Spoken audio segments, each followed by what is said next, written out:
학개와 스가랴 선지자는 소선지에 들어가는 분들로서 뒤편의 소선지서를 보시면은 이분들이 성전 건축을 독려하고 하나님의 집이 이렇게 제대로 지어져 있지 않은데 어떻게 너희는 그렇게 제대로 된 집에서 사느냐라고 하는 그러한 도전을 하시고 있는 것을 우리가 이미 살펴보았었습니다. 주전 539년 말 그리고 538년 정도 그 어간에 바벨론을 무너뜨린 페르시아 왕 고레스라고 하시는 분이 일종의 평화정책을 쓴 거죠. 그래서 모든 속국민들로 하여금 제 나라에 돌아가서 자기의 언어와 자기의 종교를 숭앙하고 또 그렇게 바벨론에 복종하였던 것처럼 페르시아에 복종하라 라고 하는 그런 유화정책을 썼습니다. 그래서 그때 유다 사람들도 같은 혜택을 입어서 하긴 그렇죠. 우리가 신앙생활을 잘 하려면 세상 정치인들, 특별히 굉장히 큰 나라 왕들을 통해서 은덕을 입어야 하는 것은 사실입니다. 그래서 그러한 것에 함부로 이렇게 대항하지 않도록 우리들은 물론이고 우리 자녀들도 그렇게 잘 가르쳐야 할 것입니다. 그분들을 통해서 우주의 하나님께서 또 세상을 다스리신다 하는 부분도 틀림없이 드러내기 때문이죠. 그래서 예를 들자면 항일운동을 하신 분의 생애도 의미가 있고 그 가운데서 무저항으로 교회를 지키신 분들도 의미가 있습니다. 신사참배를 하고 한 것은 또 다른 문제고요. 그랬을 때 신사참배를 안 하기 위해서 목사직 내려놓고 전서인이라고 했습니다. 이렇게 전도지 나눠주면서 전도지 하나 주면은 몇 원 주고 그걸로 생활하면서 그렇게 특별히 일제 말기에 굉장히 궁핍한 생활을 하신 목사님들도 계시고 해방 후에 다시 그렇게 복직하셔가지고 다시 목회를 잘하신 분들도 꽤 여럿 계십니다. 그러니까 함부로 우리 자녀들이 회방하는 일들을 하지 않도록 어려서부터 가르치는 것이 굉장히 중요합니다. 그래서 오늘 이 왕에게 상소문을 올린 그러한 배경은 주전 520년경이 되겠습니다. 그러니까 처음에 유다의 포로들이 노예 생활을 하다가 노예나서 다시 팔레스타인으로 돌아왔을 때로부터 물경 한 10수년 이렇게 흐른 그 뒤가 된다는 것이죠. 우리가 예스라 4장까지 말씀을 통해서 그때 성전을 건축하는데 방해하는 세력이 있다 하는 것을 이미 잘 알고 있습니다. 한 가지 참조하실 것은 이 앞에 나와 있는 에스라 5장 앞에 에스라 4장 6절부터 23절 사이는 사실은 주전 453년도 경의 일이에요. 중간에 끼워진 성경이에요. 왜냐하면 에스라와 느헤미야가 한 권의 성경으로서 하나님의 성전을 건축하고 그리고 이어서 예루살렘의 성벽이 재건되는 것을 통해서 다시 하나님의 도성이 굳건히 일어났다 하는 것을 기록하는 데 목적이 있기 때문에 그런데 그런 와중에서 여러 방해 세력들이 있었고 그 어려운 난관을 잘 물리치고 그렇게 됐다 하는 것을 하기 위해서 역사적으로 기록한 그런 문헌이기 때문에 중간에 연대하고는 조금 다른 내용들이 들어가 있는 게 사실이에요. 그랬을 때 많은 방해도 불구하고 하나님의 성전이 건축되는 그 일이 오늘 에스라 5장에 기록되어 있습니다. 우리가 오늘 이 본문에서 은혜 받을 것을 이렇게 한번 나눠서 생각하시면 좋을 것 같아요. 이러한 와중에서 즉 페르시아 왕 고레스가 주전 539년에서 538년 사이에 유다 사람들로 하여금 하나님의 전 기명을 다 가지고 가서 하나님의 성전을 건축해서 너희들 말씀에서 살아라 라고 명을 내렸는데 지금 주전 520년에 학개와 스가랴 선지자가 일어나서 아직도 왜 하나님의 성전을 건축하고 있지 않느냐 라고 하면서 부지런히 그 손을 놀리도록 열심히 노력하도록 그렇게 만들고 또 이어서 이러한 배경하에서 다른 사람들이 저 사람들 좀 뭐하고 있는 건가? 여전히 속국이란 말이에요. 그랬을 때 지금 도대체 저 인간들이 뭐하고 있는 건가? 라고 하는 의구심을 품은 그쪽 지역의 주권자들, 강 서편의 총독들, 그리고 그의 부하들이 지금 뭐 하고 있는 거냐? 라고 이렇게 의아해 여기는 그러한 와중에서도 하나님께서는 당신의 일을 착착 진행해 나가신다. 그래서 결국은 우리가 스룹바벨 성전이라고 알고 있는 두 번째 성전이 결국은 기어코 지어진다. 라고 하는 그러한 역사적인 사실을 알 수가 있어요. 특별히 하나님께서 참 신기하게 그렇게 역사하시는 것이 뭐냐면 사람과 사람 사이의 일을 통하여서 심지어는 의아해하고 있는 사람의 입을 통하여서 손을 통하여서 그리고 상소문을 통하여서 정확하게 하나님의 백성들의 입장이 전달되고 그렇게 제국의 왕이 다시 조서가 내려졌는가 안 내려졌는가 하는 것을 확인하도록 하는 그러한 일들을 하고 있다는 것이에요.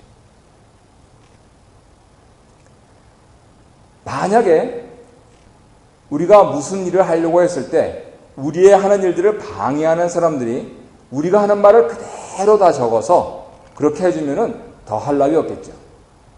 예를 들어서 접촉사고가 났어요.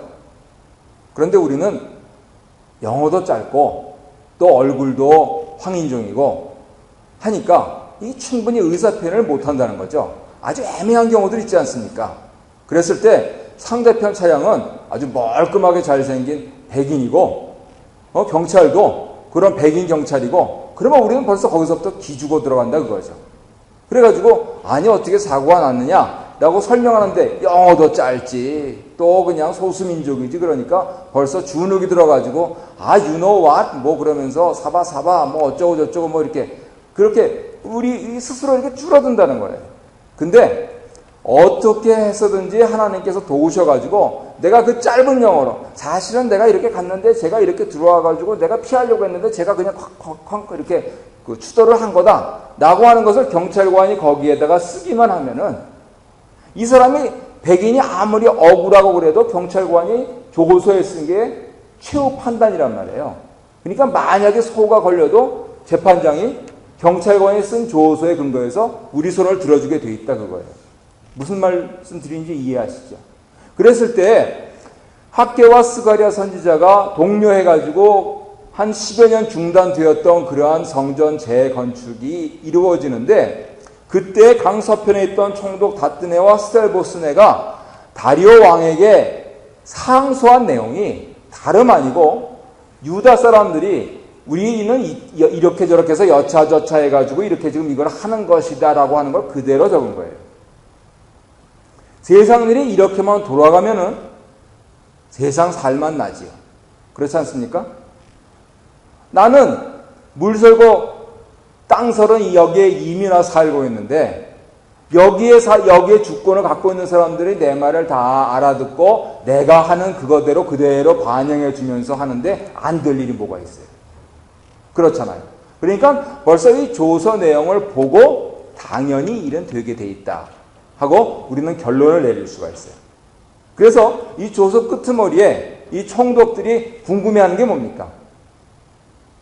과연 고레스 왕이 그러한 칙령을 내렸는지 안 내렸는지 그거를 좀 확인해 주십시오. 그거 아니에요.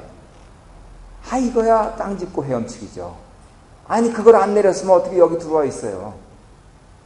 캐나다 정부에서 도장 찍어주지 않았으면 어떻게 여기 들어와 있냐고요. 그래서 하나님께서 이렇게 우리를 도우신다 하는 점들을 분명히 알 수가 있습니다.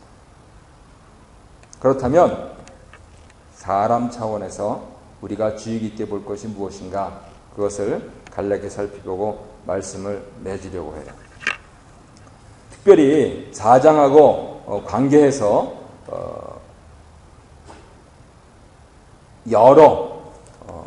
여러 주변에 있던 사람들이 와가지고 그 뇌물까지 그렇게 주면서 다리오 왕 시대까지 성전 건축을 못하겠다 하는 것이 4장 1절부터 5절 사이에 나와 있는데요. 어떻게 해서 다시 그 일이 10여 년 만에 시작됐습니까? 그것은 선지자 학개와 스가랴, 이 두 분은 이름이 분명히 남아있어요. 근데 그것뿐만 아니고 다른 분들, 하나님의 선지자들이 함께하여 돕더니 5장 2절에 기록되어 있잖아요. 많은 돕는 사람들을 하나님께서 동원하신데 바로 이러한 역량이 집중되는 그러한 영적인 운동들과 기류들, 이것들을 우리가 잘 볼 필요가 있는 거예요. 하나님께서 당신의 일을 하려고 하실 때 갑자기 하늘에서 뚝 떨어지게 그렇게 하시는 경우도 없잖아 기적적으로 있어요. 그걸 부인할 수는 없어요. 특별히 아주 저기 프론티어에 있는 선교지 같은 데는 그냥 갑자기 마른 하늘에 날벼락도 치고 그런다 그러더라고요.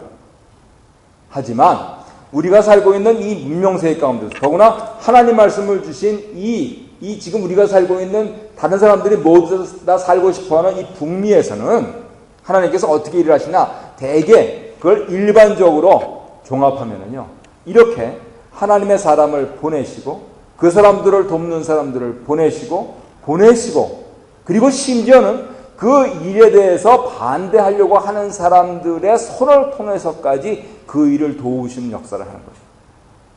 이것을 우리는 흔히 상황적으로 판단한다 그러는데 분명히 기억해야 될 것이 우리가 무엇보다도 가장 우선시해야 할 것은 오늘 본문 5장 1절에 있듯이 하나님의 이름을 받들어서 학개와 스가랴가 예언을 했고 하나님의 이름으로 다른 선지자들이 그들을 서포트했고 하나님의 이름으로 하나님의 주권 아래서 심지어는 총독인 다뜨네와 스달보스네가 이러한 상소를 꾸미고 있다라고 하는 이 사실을 잘 주목을 해야 됩니다. 무엇보다도 하나님께서 하라 하지 말라 하시는 그 하나님의 말씀을 나에게 하시는가 오늘 하는 이 점에 대해서 우리가 주의를 굉장히 깊게 기울여야 돼요. 주전 539년도에 임재하셨던 하나님의 그 명령이 주전 520년에도 여전히 유효하기 위해서는 주전 520년에 하나님 말씀이 임해야 된다는 말씀입니다. 하나님의 말씀이 임했기 때문에 하나님의 성전이 이루어지는 것이죠.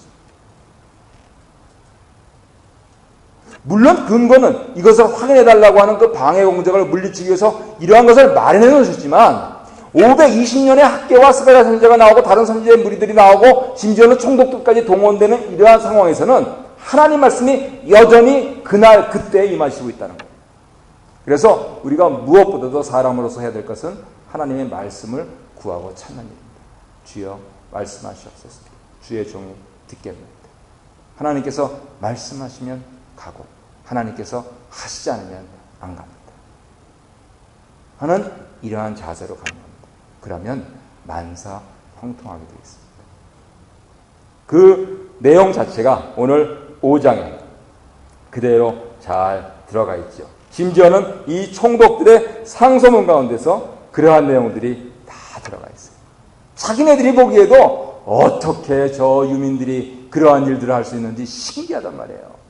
아니 그 금은기명은 어디서 온 것이며 저 사람들이 지금 먹고 살기도 바빠 죽겠는데 무슨 성전을 건축한다고 하시며 그런 모든 부분들이 어이구 이거 지금 도대체 일이 어떻게 돌아가는지 모르겠다 라고 하는 내용들이 이 상소문에 그대로 들어가 있다는 거죠. 왜요? 하나님께서 하시기 때문에. 왜요? 하나님 말씀을 받은 사람들이 말씀대로 움직이기 때문에. 그래서 이 21세기에 우리가 하나님의 사람으로 살 수 있는 유일한 방법은 다른 것 없습니다. 무엇보다도 하나님 말씀 받으십니다.